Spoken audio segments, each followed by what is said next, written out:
Si nous avons constaté que ce modèle de la foule de Freud et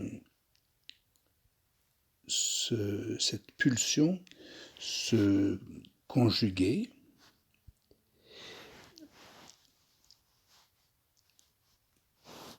nous y avons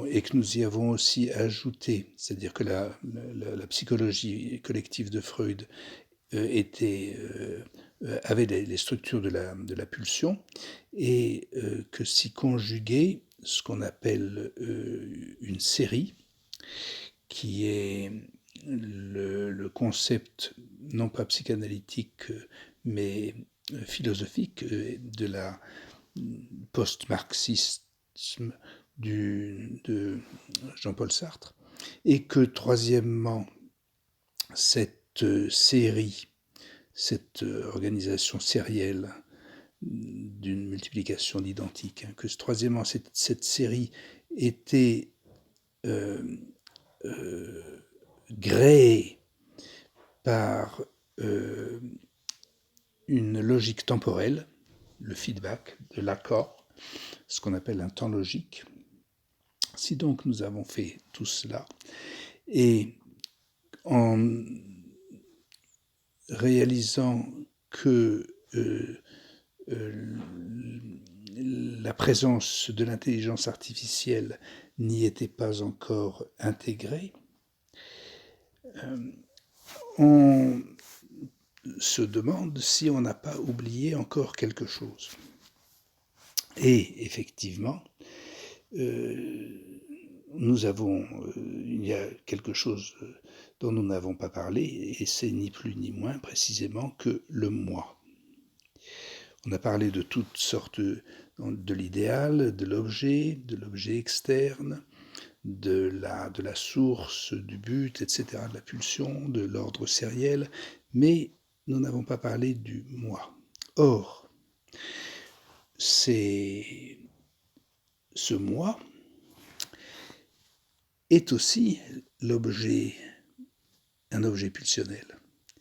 C'est-à-dire que chaque foule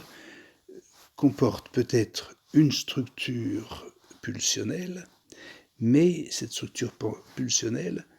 est faite d'une série d'objets éminemment pulsionnels qui sont les moi. Et par conséquent, si on peut dire les pulsions dans la pulsion, qui caractériserait cette pulsion qu'on appelle la pulsion hiérarchique. Et par conséquent, il nous faut examiner ce qui est caractéristique du moi, ou tout au moins, on va trouver une clé là-dedans. Voici ce qui se passe. Si nous songeons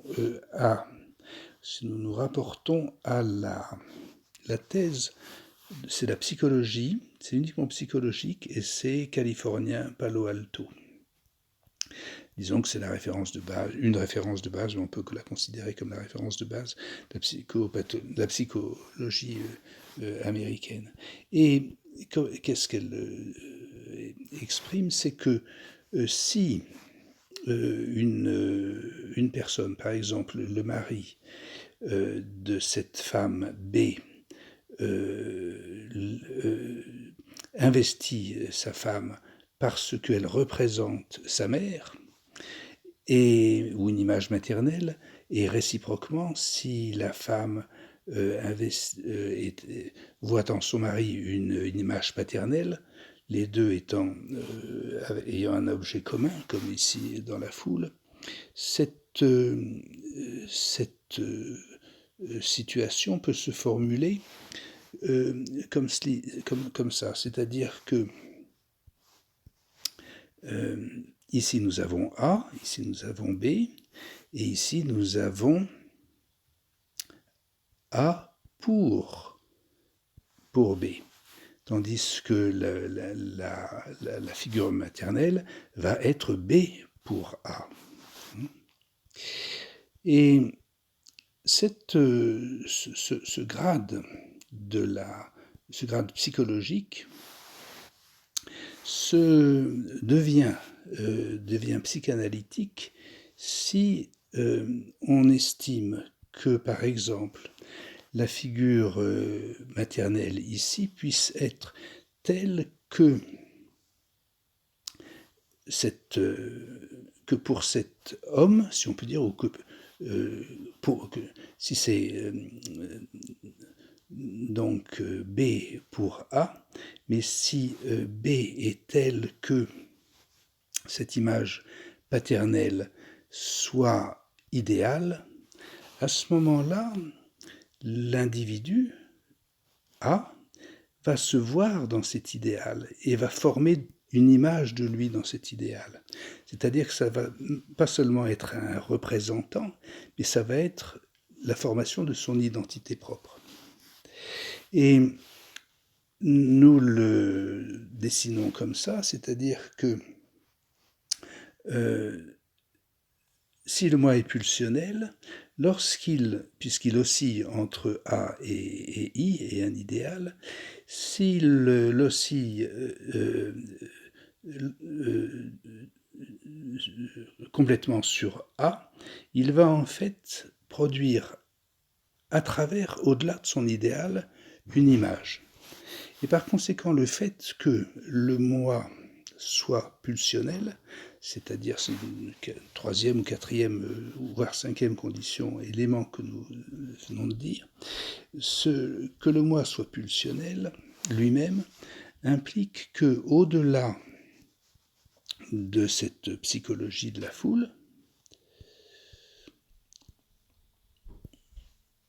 cette psychologie collective qui est structurée, qui a une structure de pulsion, mais au-delà du fait qu'il y ait dans cette structure de pulsion des objets pulsionnels, il s'étend de l'autre côté, enfin, en vis-à-vis, au demeurant du produit, il s'étend ici un autre espace, qui est un espace imaginaire, et qui nous permet, mais on y reviendra, on va s'arrêter là-dessus, mais on y reviendra, qui nous permet de reconnaître ici, évidemment, ce qu'on appelle le modèle optique, avec les objets, et dans ce miroir a l'espace virtuel derrière le miroir du modèle optique. On y reviendra.